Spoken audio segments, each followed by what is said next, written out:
I start off this video with what I just shared right there. That's in Zaporizhia, Ukraine, where there was another night of ballistic missiles and drone strikes on innocent people living in Ukraine. We all remember that Donald Trump promised that on day one, he would bring peace to Ukraine. Donald Trump is an utter liar. We also saw strikes against schools and other buildings throughout Kyiv and throughout other cities in Ukraine. It should also be noted that there were massive strikes throughout Gaza City by Israel. I think the death toll of Palestinians since the ceasefire is like approaching 100 or so Palestinians, 40 plus children dying since the ceasefire, getting killed by bombs by Israel. You have Hamas saying that it's not disarming. You have Benjamin Netanyahu and Smotrich in Israel saying they don't support a two-state solution. Smotrich is saying they should build more settlements in the West Bank and in Gaza. So, I know Donald Trump likes to spike the football, but I want to remind us what's really going on. And I know there's a lot of distractions taking place. I want to remind us something that happened yesterday as sanctions were lifted on a Putin-backed autocrat after lobbying by Trump allies. Giuliani, Flynn, Laura Loomer, and high-priced lobbyists, I'm not sure if those are considered the high-priced lobbyists, got Donald Trump to remove sanctions and remove other restrictions on a Serbian, so you can call him politician, I would say, Putin bootlicker, Milorad Dodik. And interesting timing right here.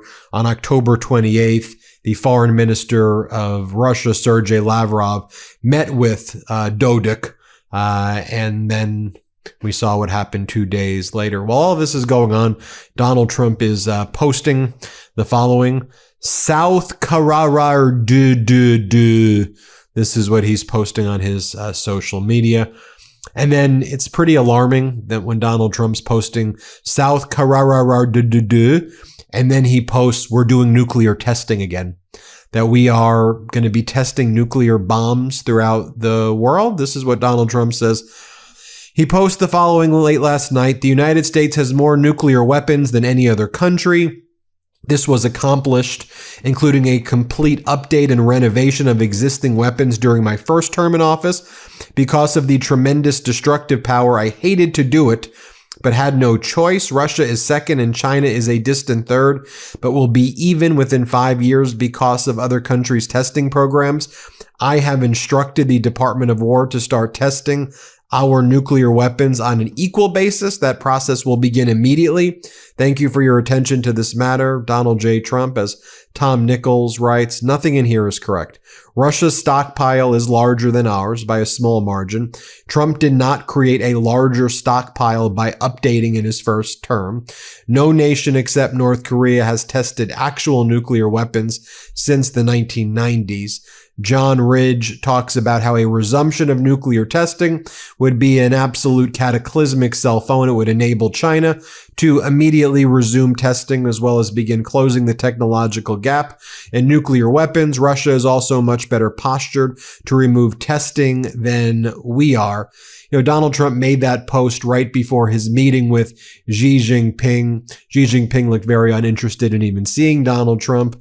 And really the whole point of this meeting right now was Donald Trump having now to beg Xi Jinping to reopen China's markets to American soybean farmers and to also beg China to remove certain price controls and export controls on rare earth materials. And it just should be noted that these were problems that Donald Trump created, and he wants to spike the football like, look at the deal that I got. You put us in this position. China was not putting these export controls anywhere near the level it is right now under former President Biden. And our soybean farmers were selling to China under former President Biden. So Trump creates the mess. He creates the problem. And then he's like, I got the rare earths back in line.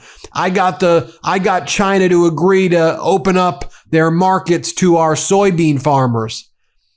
One, we don't even know if that's true. There's no signed deal. But dude, you created the problem. This was not a problem under Biden. Like, you created the problem. You're the arsonist, and now you want to pretend to be the firefighter. I mean, that's so very Trumpy. And then they push out with their propaganda network, Fox. They're like, did you see how Donald Trump shook Xi Jinping's hand? That was strong. No, I mean, Trump looked weak and pathetic. And the dynamic of it was Trump begging Xi Jinping to do something that Xi Jinping did to retaliate against Donald Trump imposing tariffs on China. Like, this didn't happen under Biden. And now Trump's like, look what I did. You created the problem. But here's how they were talking about it on Fox. Play this clip. This is an America First agenda. This is what we voted for. Strong foreign policy. And you even see the way he's shaking his hand. President Trump has control of that room. And I have a lot of confidence in this meeting. So the one thing that we know, I guess, that Donald Trump says happened is that Trump says he's cutting the fentanyl tariff on China to 10%. Okay, you're cutting the fentanyl. Did they agree to stop sending fentanyl into the United States?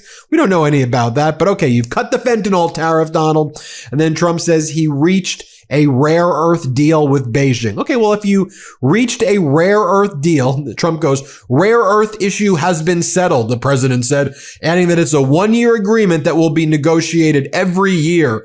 Okay, first off, I'm not sure how that benefits the United States. How does that benefit the United States? If China has the power every year to turn off and impose export controls on rare earth minerals, every year, Trump has to go back and beg, right? That's the very nature of that, to the extent that's even real about what's happening. And what does that mean? You settled the rare earths issue. Like, do you even know what the rare earths issue is? No, I mean, instead, Donald Trump wants to, on a scale of 1 to 10, my meeting with Xi Jinping was a 12. Okay, just like you got 1,600% discounts in healthcare costs and prescription drug prices. Your meeting was a 12.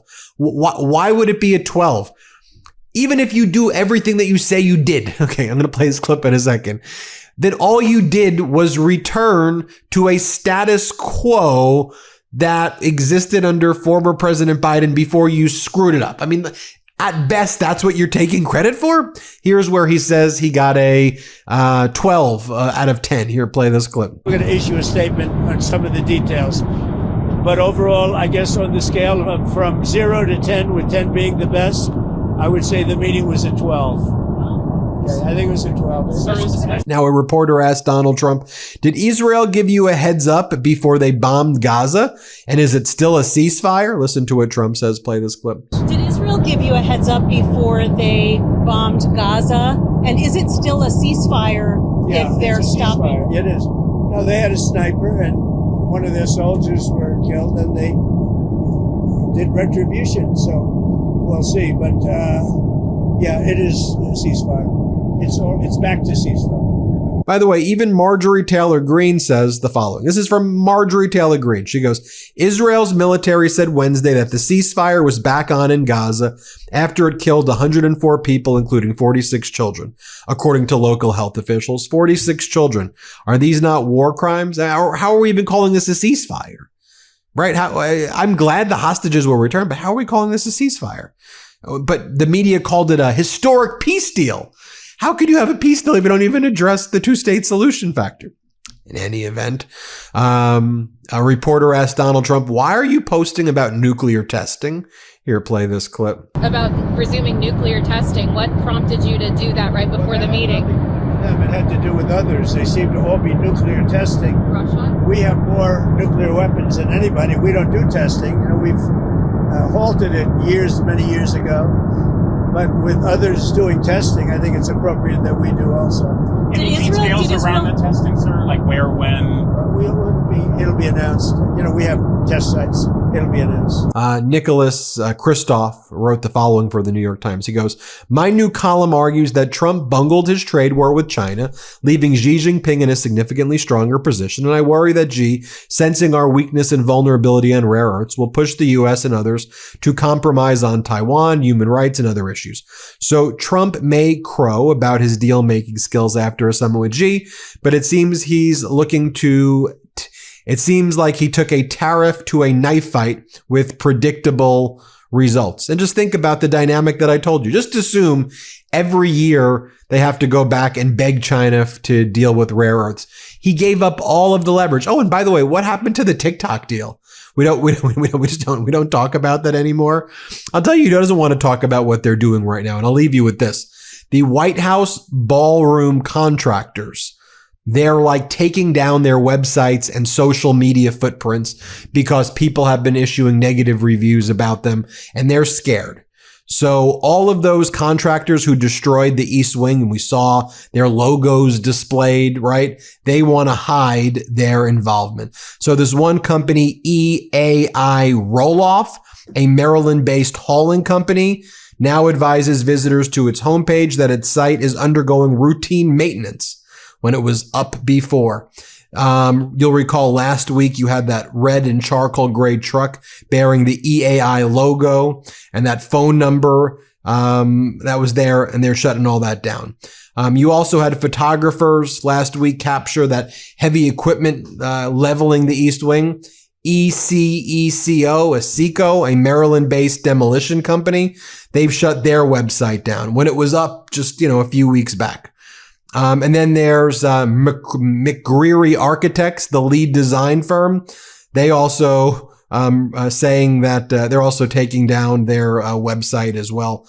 And so you had all of these, people involved. Now they want to hide. Well, you should have thought about that before freaking destroying the East Wing of the White House, because your companies will forever now be attached to the demolition of the East Wing. And in my view, engaging in heinous behavior. Let me leave you all with this. Senator Sanders yesterday articulating how the Trump regime is using starvation to try to, what they're trying to do with the shutdown is starve people to death by not extending the SNAP benefits when there's funds right now in the contingency fund. There's enough SNAP funds right now to make sure everybody's fed for a long time, but they refuse to go into that right now. Let me just show you what Bernie Sanders says. Play this clip. And now what brings us here today, in an absolutely unbelievable way, President Trump is refusing to release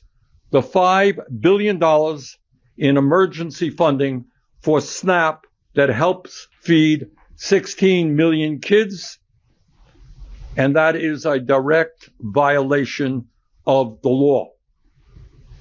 He is prepared to let millions and millions of children and their parents and grandchildren go hungry because he sees maybe there is a political gain in that.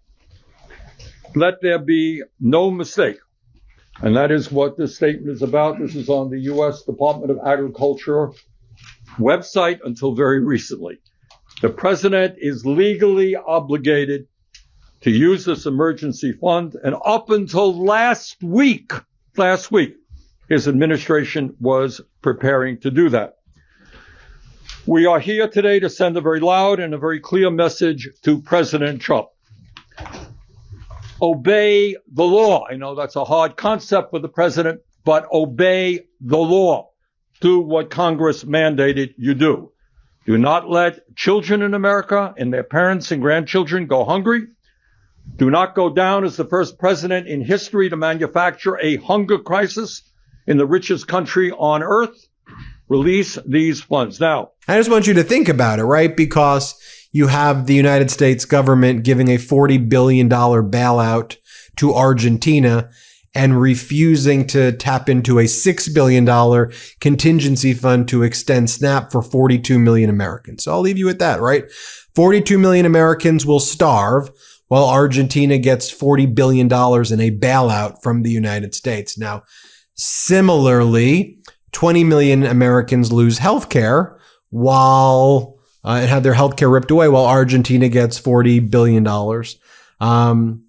You have Elizabeth Warren asking Trump's trade nominee yesterday point blank, is Argentina bailout a betrayal of U.S. farmers? Let me leave you with this. This is Senator Elizabeth Warren. Play this clip. It's an easy question. I'm asking you if you agree with American soybean farmers themselves, whose interests you are supposed to represent in this job, and they are ringing the alarm about their own economic livelihoods. Surging farm bankruptcies, soybean farmers losing access to key markets when we prop up these competitors. So I just don't understand. If you can't acknowledge that there is a problem here, how do you represent American soybean farmers? Thank you, Senator Warren. And in my role as the Assistant USTR for Agriculture, and if confirmed as the Chief Agricultural Negotiator, I will have the interests of U.S. farmers and ranchers. Can you acknowledge that there is a serious problem right now for those soybean farmers? Our current negotiations are making good on the promise to U.S. farmers and ranchers to reset our trade relationships. So I'm sorry, you can't even acknowledge that our American soybean farmers are having trouble right now? Is that what you're telling me? Oh, you're just going to sit there and say, nope, we're working. China's weaponization of agriculture has absolutely harmed U.S. soybean farmers. And so farmers are in trouble because China quit buying from them. Because who is China buying from right now? What's that country? China is purchasing from every country except the United States right now? What's the name of that country? China Dr. purchases Callahan, many what is the name of the country China is buying soybeans from right now? China is purchasing Latin American soybeans. As of this morning, what is they the are name of purchasing the U.S. particular soybeans country they are buying soybeans from? If you can't answer that question, I don't see how you can represent American soybean farmers. There you have it, folks. Let me know what you think. Hit subscribe. Let's get to 6 million, and thanks for watching. New Meidas merch. Head to store.MeidasTouch.com today and get yourself the best pro-democracy gear and show your support. That's store.MeidasTouch.com.